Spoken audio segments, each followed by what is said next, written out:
और जहाँ तक इस प्रकार के प्रीपेड मीटर जो लगाए गए हैं उसमें जो लाभ बताए गए हैं कि किन किन स्टेट को लाभ हुआ है, मैं वैसे तो बहुत सी स्टेट्स में लगे हैं ना लेकिन अभी जितना इनको बता दो कि आपने बता दिया ना कि ये कंपलसरी नहीं है, कंपलसरी नहीं है, फिर भी जिन्होंने लगाया उनके लाभ बता रहा हूँ। उन्होंने कहा कि लाभ कहाँ का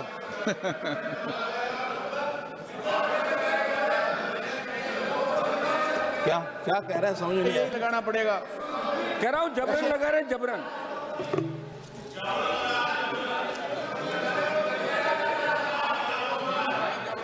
जबरन मैं बताता हूँ अध्यक्ष जी, किसी प्रदेश में जबरन लगाने का हमारे पास कोई समाचार नहीं है, पहली बात। दूसरी बात अगर कहीं कोई इस प्रकार की शिकायत आई भी है तो आप लोग अगर हमें बताएंगे, हम निश्चित रूप से उसका संज्ञान लेंगे। तीसरी बात जिन प्रदेशों में सुनिए जिन प्रदेशों में यूटिलिटीज को घाटे बहुत ज्यादा हो रहे हैं और जो डिफॉल्टर्स उपभोक्ता कई साल से बिजली का पेमेंट नहीं दे रहे हैं, वहाँ कुछ स्टेट्स ने ऐसा किया है कि अब आपकी बिजली चालू करेंगे अगर आप प्रीपेड करेंगे और जो पिछले बिल हैं उसको किस्तों में दे देंगे, वरना एक अभ्यास बन गया है कि बिजली के मीटर का बिल नहीं भरना। चूंकि मैं हरियाणा में जो मुख्यमंत्री था, साथ में पावर मिनिस्टर भी मैं था, मैं बहुत अच्छी प्रकार से जानता हूँ कि बहुत से इलाकों में बिजली का बिल न भरना यही स्वाभिमान का विषय है और बहुत सी बहस भी होती थी। लोग कहते हम तो बिजली का बिल नहीं भरेंगे।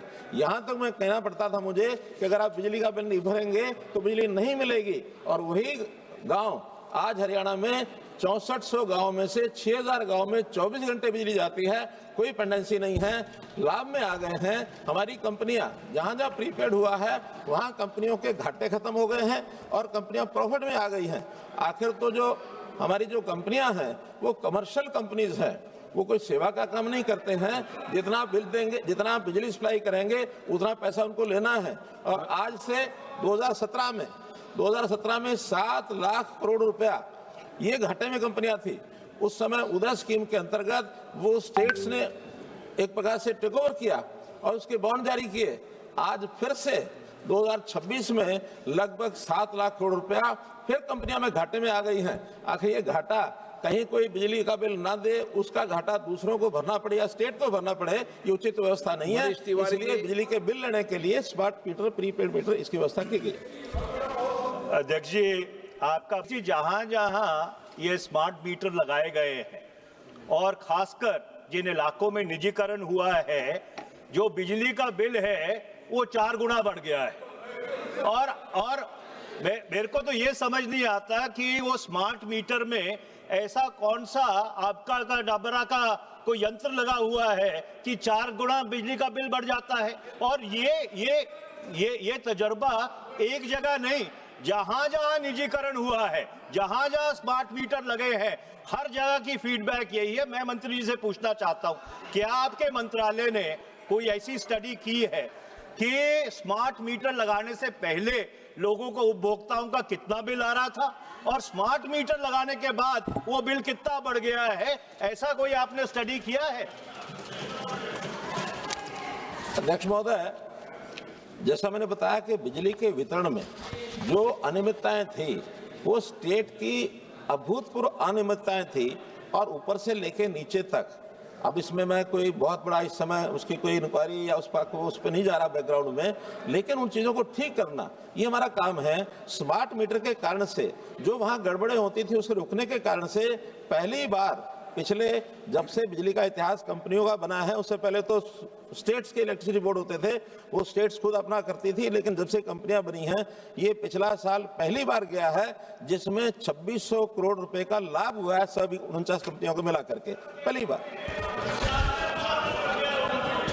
उसमें जहां तक कुछ उदाहरण देता हूं आपको। आपको ये बता दो, दिल्ली की सरकार लगाती है, राज्य की सरकार लगाती है, राज्य समझा दो। हम तो गाइडलाइन देते हैं, राज्य की सरकारों का काम है, लेकिन राज्य की सरकारें इसको लगाएं ये हमारा आग्रह भी रहता है। और उस आग्रह के कारण से इन कंपनियों का हमको भी चिंता है ताकि सारे देश में बिजली ठीक से बने और ज्यादा प्लांट जनरेशन हो और उनको पेमेंट कर सकें, घाटा खत्म हो। इसलिए चोरी करने वालों को बिजली को रोकने का काम ये स्टेट्स का भी है, सेंटर का भी है, इसलिए खत्म करते हैं। Question number 542 Shrimati Shobhaben Mahendra Singh Baraiya. नहीं है शोभाबेन। मंत्री जी से ये पूछना चाहती हूँ कि छत्तीसगढ़ में जो ये नल जल योजना है, इसमें भू जल स्तर लगातार गिरते जा रहा है। चलिए आगे बढ़िए, अब नहीं समझते तो आगे बढ़ो। 543 श्री भजनलाल जाटव। भजनलाल जाटव 543। माननीय सदस्य भजनलाल जी। जिस तरीके सर आज गांव में पाइपलाइन जो जल शक्ति मंत्रालय की तरफ से, आप भी एक बात है, एमपी साहब एक्सपर्ट हो, कोई भी प्रश्न आए हर प्रश्न पूछने को तैयार है। सर तो आज ये आकांक्षी जनपद है माननीय अध्यक्ष जी, आपका संरक्षण चाहिए। आज गांव की दशा जल शक्ति मंत्रालय के द्वारा जो पाइपलाइन बिछाई जा रही है और तमाम गलियों को, सड़कों को खोद दिया जा रहा है, और हम लोग सर दिशा की बैठक में सर इस पर चर्चा करते हैं, लेकिन उस विभाग के द्वारा जो सड़कों को खोदा गया उसको न बनाने की जिम्मेदारी लेते हैं, और आज तक तमाम जो पानी टंकियां बनाई जा रही है गाँव में, वो समय पर पानी टंकी चालू नहीं हो पा रही है सर, और जो कार्य हो रहा है वो बहुत घटिया हो रहा है। जो पाइपलाइन लगाई जा रही है उस पर माननीय मंत्री से मैं जानना चाहूँगा कि कम से कम बलरामपुर में सर एक पानी टंकी गिर भी गई, लोकार्पण के बाद 15 दिन के बाद गिर गई सर। माननीय अध्यक्ष जी, वैसे प्रश्न आज के प्रश्न के साथ संबंधित नहीं है, फिर भी मैं माननीय सदस्य को बताना चाहूँगा कि जो जल जीवन मिशन 1 में जो कंप्लेन आ रही थी और जल जीवन मिशन 2 में हमने पहले ही राज्य सरकारों के साथ सीएम की उपस्थिति में उनके साथ एमओयू करते हुए ये जितने भी कंप्लेन आई कि नल है, जल नहीं है, पाइप डाला नहीं गया है, पानी का सोर्स कम पड़ गया है, उस सभी प्रश्नों का निराकरण करने के बाद ही उसको पैसा मिलेगा। हर गांव का एक यहाँ से सोर्स से जो पानी निकलेगा वहाँ से वो टंकी में जाएगा, टंकी से पाइप के द्वारा घर में जाएगा, और 15 दिन तक लोकार्पण का कार्यक्रम उस सरपंच के और गाँव लोगों को जब वो सर्टिफाइड करेंगे जब भी उसको पैसा देंगे। इस तरह की पूरी व्यवस्था की है। जो भी गड़बड़ी ध्यान में आई थी, करीब 17-18 हज़ार जो कंप्लेंट टोटल मिला के आई थी, उसमें से 17,000 जो प्रश्न थे उसका निराकरण किया गया है। जो रोड के बारे में उन्होंने कहा, सही में उसकी कंप्लेंट ज़्यादा थी, मगर हम अपने प्रोजेक्ट में जो डीपीआर में 2 से 4% तक का पैसा रोड को रिपेयर करने के लिए, जहाँ से वो पाइप डालते हैं और रोड की खुदाई करते हैं, वो रिपेयर करने के लिए 2 से 4% पैसा टोटल प्रोजेक्ट का देता है। वो ऐसे भी बड़ी अमाउंट होती है और उसको भी पहले पूरा करें, यही हमने इसके अंदर एमओयू में आग्रह करके उसको आगे बढ़ा रहे हैं। धन्यवाद। नहीं, माननीय सदस्य, ये प्रश्न भूजल की स्थिति के बारे में है। भूजल की स्थिति में देश के किसी भी हिस्से में पूछ सकते हो, लेकिन प्रश्न भूजल की स्थिति के बारे में है। तो रूप कुमारी चौधरी जी। ऑप्शनल व्यवस्था है और इस व्यवस्था को मैंडेटरी व्यवस्था नहीं किया गया, क्योंकि एक उसमें काफ़ी प्रकार के यानी फायदे लाभ बताए गए हैं। उन लाभ को लेने के लिए अगर वो प्रीपेड स्मार्ट मीटर पर आते हैं तो इसमें न केवल कंज्यूमर का लाभ होगा, बल्कि स्टेट्स का भी लाभ होगा और कंपनियों को भी लाभ होगा। इतना ही है कि पहले वो सिक्योरिटी जमा करा करके अपना कनेक्शन लेता है और वो 2 महीने का या 1 महीने का जो बिलिंग साइकिल है उसकी सिक्योरिटी जमा रखता है, लेकिन अगर प्रीपेड पर आता है तो वो सिक्योरिटी को वापस लेकर के उसी को प्रीपेड में अगर डाल करके साथ साथ लेता रहता है तो उसमें कहीं कठिनाई नहीं है। जहाँ तक सामान्य व्यक्ति की बात है, उसमें बहुत छोटी अमाउंट का भी प्रीपेड करने का एक प्रावधान दिया गया है, चाहे वो कोई 10 दिन के लिए, 5 दिन के लिए, 15 दिन के लिए करता है, तब भी उसमें एक प्रावधान दिया है और ये कहीं मैंडेटरी नहीं है, ये ऑप्शनल विषय है। माननीय सदस्य। अध्यक्ष जी, 2022 का विनियम एक्ट इसे अनिवार्य करता है, ये स्पष्ट विरोधाभास है। मंत्री जी को इस तरफ ध्यान देना चाहिए। मेरा दूसरा सवाल ये है सर, पश्चिमी एशियाई संकट के कारण ईंधन की किल्लत बढ़ रही है और शहरी क्षेत्रों में इंडक्शन चूल्हा लोगों के लिए भोजन का प्रमुख साधन बनता जा रहा है। ऐसे में यदि प्रीपेड स्मार्ट मीटर के कारण रिचार्ज न होने पर बिजली कट जाती है तो लोगों के सामने भोजन का संकट खड़ा हो जाएगा। क्या यह सरकार इस स्थिति को देखते हुए न्यूनतम बिजली आपूर्ति गैस पीरियड या पोस्टपेड विकल्प सुनिश्चित करेगी ताकि कोई भी परिवार भूख और अंधेरे का शिकार ना हो? धन्यवाद। अध्यक्ष महोदय, पहले तो ये मैंने बताया कि ऑप्शनल है, और फिर भी एक प्रावधान ये डाला गया है कि जो भी नोटिफिकेशन है प्रीपेड का, उसमें यदि वहाँ का रेगुलेटर है, रेगुलेटर के अधिकार क्षेत्र में है, कहीं लागू करने की अनुमति देनी है कि नहीं देनी है। इसलिए क्योंकि केवल यहाँ से नोटिफिकेशन से ही लागू नहीं होता, अगर होना भी है तो स्टेट का रेगुलेटरी कमीशन उसको पूरा अधिकार दिया गया है, एक विषय। दूसरा, जहाँ तक ये बात ठीक है कि पश्चिम एशिया के जो विवाद है, जो इस प्रकार का जो चल रहा है, जिसमें हमारी पेट्रोलियम पदार्थ और गैस इसकी सप्लाई कम हो रही है, पहली बात हमारे पेट्रोलियम मंत्री जी ने भी एक विषय अपने सामने रखा है कि कहीं इस प्रकार की कोई कमी नहीं है और पूरी सप्लाई उनकी मिल रही है, दी जा रही है। और उसके बावजूद भी आखिर एक जैसा कहावत है कि let us hope for the best and be prepared for the worst also. तो हम लोगों ने सरकार के नाते में एक विषय आपके सामने बता रहा हूं कि जो एलपीजी कनेक्शंस हैं, उनको पीएनजी कनेक्शंस जहां जहां लाइन बिछी है उस लाइन के हिसाब से उनको कनेक्शन का एक प्रावधान भी है, तो उसको बहुत तेजी से बढ़ाया जा रहा है ताकि लोग पीएनजी पर आएं। पीएनजी सुलभ है एलपीजी से भी। जहां तक इलेक्ट्रिसिटी का विषय है, वो जो इलेक्ट्रिक यूटेंसिल्स ई कुकिंग के माध्यम से जो लोग आते हैं उनको पर्याप्त बिजली ये मिलती है, उसमें कहीं कोई कठिनाई नहीं है। आज बिजली हमारी 24 घंटे, 23 घंटे, 22 घंटे की बिजली सब मिलती है। श्री हनुमान बेनीवाल। मीटर योजना बिजली क्षेत्र के छिपे हुए निजीकरण की दिशा में बड़ा कदम लग रहा है साहब, जो सीधे उपभोक्ताओं का अधिकार मामला। मंत्री जी ने अभी खुद स्वीकार किया कि उपभोक्ताओं के अनुरोध पर हम स्मार्ट मीटर लगा रहे हैं। साहब, राजस्थान सहित अन्य राज्यों में 6.13 करोड़ स्मार्ट मीटर लगाए जा चुके हैं, जिनमें से 2.25 करोड़ मीटर प्रीपेड मोड में चल रहे हैं। मेरा मंत्री जी से प्रश्न है कि कौन कौन से राज्यों में प्रीपेड मीटर के कारण उपभोक्ताओं की शिकायतें, जैसे गलत बिलिंग, अचानक कनेक्शन कटना बढ़ी है, और स्मार्ट मीटर की पूरी प्रक्रिया में केंद्र सरकार के पास क्या कोई स्वतंत्र निगरानी तंत्र है ताकि भ्रष्टाचार अनियमितताओं को रोका जा सके? अध्यक्ष जी, बहुत स्टेट में जबरन स्मार्ट मीटर लगाए जा रहे हैं। मंत्री जी, आप स्मार्ट मीटर में जवाब दें। आप तो गैस पे चले गए, गैस पे नहीं, स्मार्ट मीटर का मामला, इस पर जवाब दें मंत्री महोदय। अध्यक्ष महोदय, हमारे माननीय सदस्य ने पहले गैस के किल्लत के बारे में चर्चा की, मैंने तो इसलिए उसको बताया, अपने आप में नहीं गया, उस पर मेरा विषय भी नहीं है। और जहां तक इस प्रकार के प्रीपेड मीटर जो लगाए गए हैं, उसमें जो जो लाभ बताए गए हैं कि किन किन स्टेट को लाभ हुआ है, मैं वैसे तो बहुत सी स्टेट्स में लगे हैं ना, लेकिन अभी जितना इनको बता दो कि आपने बता दिया ना कि ये कंपलसरी नहीं है, कंपलसरी नहीं है, फिर भी जिन्होंने लगाया उनके लाभ बता रहा हूं। उन्होंने कहा कि लाभ कहाँ का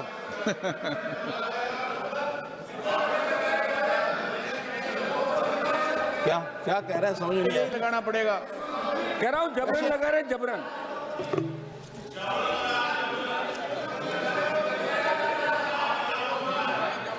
जबरन मैं बताता हूँ। अध्यक्ष जी, किसी प्रदेश में जबरन लगाने का हमारे पास कोई समाचार नहीं है, पहली बात। दूसरी बात, अगर कहीं कोई इस प्रकार की शिकायत आई भी है तो आप लोग अगर हमें बताएंगे, हम निश्चित रूप से उसका संज्ञान लेंगे। तीसरी बात, जिन प्रदेशों में सुनिए, जिन प्रदेशों में यूटिलिटीज को घाटे बहुत ज्यादा हो रहे हैं और जो डिफॉल्टर्स उपभोक्ता कई साल से बिजली का पेमेंट नहीं दे रहे हैं, वहां कुछ स्टेट्स ने ऐसा किया है कि अब आपकी बिजली चालू करेंगे अगर आप प्रीपेड करेंगे और जो पिछले बिल हैं उसको किश्तों में दे देंगे। वरना एक अभ्यास बन गया है कि बिजली के मीटर का बिल नहीं भरना। चूंकि मैं हरियाणा में जब मुख्यमंत्री था, साथ में पावर मिनिस्टर भी मैं था, मैं बहुत अच्छी प्रकार से जानता हूं कि बहुत से इलाकों में बिजली का बिल न भरना यही स्वाभिमान का विषय है और बहुत सी बहस भी होती थी। लोग कहते हम तो बिजली का बिल नहीं भरेंगे। यहां तक मैं कहना पड़ता था मुझे कि अगर आप बिजली का बिल नहीं भरेंगे तो बिजली नहीं मिलेगी। और वही गांव आज हरियाणा में 6400 गांव में से 6000 गांव में 24 घंटे बिजली जाती है, कोई पेंडेंसी नहीं है, लाभ में आ गए हैं। हमारी कंपनियां जहां जहां प्रीपेड हुआ है वहां कंपनियों के घाटे खत्म हो गए हैं और कंपनियां प्रॉफिट में आ गई हैं। आखिर तो जो हमारी जो कंपनियां हैं वो कमर्शियल कंपनीज हैं, वो कोई सेवा का काम नहीं करते हैं। जितना बिल देंगे, जितना बिजली सप्लाई करेंगे, उतना पैसा उनको लेना है। और आज से 2017 में 7 लाख करोड़ रुपया ये घाटे में कंपनियां थी। उस समय उदय स्कीम के अंतर्गत वो स्टेट्स ने एक प्रकार से टेक ओवर किया और उसके बॉन्ड जारी किए आज फिर से 2026 में लगभग 7 लाख करोड़ रुपया फिर कंपनियां में घाटे में आ गई हैं। आखिर ये घाटा कहीं कोई बिजली का बिल ना दे, उसका घाटा दूसरों को भरना पड़े या स्टेट को भरना पड़े, ये उचित व्यवस्था नहीं है। इसलिए बिजली के बिल लेने के लिए स्मार्ट मीटर, प्रीपेड मीटर, इसकी व्यवस्था की गई। अध्यक्ष जी, आपका बहुत बहुत धन्यवाद। अध्यक्ष जी, आपके माध्यम से मैं मंत्री जी का ध्यान जो खंड 3 है उनके उत्तर का, उसके ऊपर आकर्षित करना चाहता हूं। अध्यक्ष जी, जहां जहां ये स्मार्ट मीटर लगाए गए हैं और खासकर जिन इलाकों में निजीकरण हुआ है, जो बिजली का बिल है वो 4 गुना बढ़ गया है।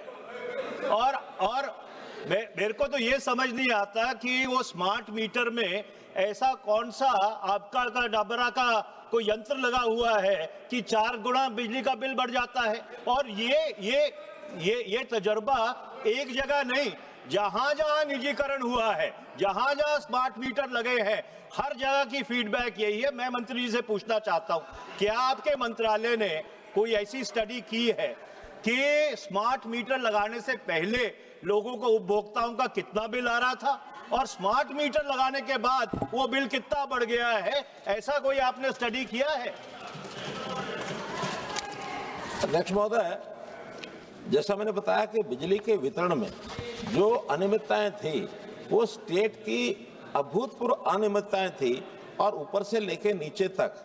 अब इसमें मैं कोई बहुत बड़ा इस समय उसकी कोई इंक्वायरी या उस पर नहीं जा रहा बैकग्राउंड में, लेकिन उन चीज़ों को ठीक करना ये हमारा काम है। स्मार्ट मीटर के कारण से जो वहाँ गड़बड़ें होती थी उसे रुकने के कारण से पहली बार पिछले जब से बिजली का इतिहास कंपनियों का बना है, उससे पहले तो स्टेट्स के इलेक्ट्रिसिटी बोर्ड होते थे, वो स्टेट्स खुद अपना करती थी, लेकिन जब से कंपनियां बनी हैं, ये पिछला साल पहली बार गया है जिसमें 2600 करोड़ रुपए का लाभ हुआ है सभी 49 कंपनियों को मिला करके, पहली बार। उसमें जहां तक कुछ उदाहरण देता हूं आपको। आपको ये बता दो, दिल्ली की सरकार लगाती है, राज्य की सरकार लगाती है, कोई समझा दो। हम तो गाइडलाइन देते हैं, राज्य की सरकारों का काम है, लेकिन राज्य की सरकारें इसको लगाएं, ये हमारा आग्रह भी रहता है। और उस आग्रह के कारण से इन कंपनियों का हमको भी चिंता है ताकि सारे देश में बिजली ठीक से बने और ज्यादा प्लांट जनरेशन हो और उनको पेमेंट कर सकें, घाटा खत्म हो। इसलिए चोरी करने वालों को बिजली को रोकने का काम ये स्टेट्स का भी है, सेंटर का भी है, इसलिए हम करते हैं। Question number 542 Shrimati Shobhaben Mahendra Singh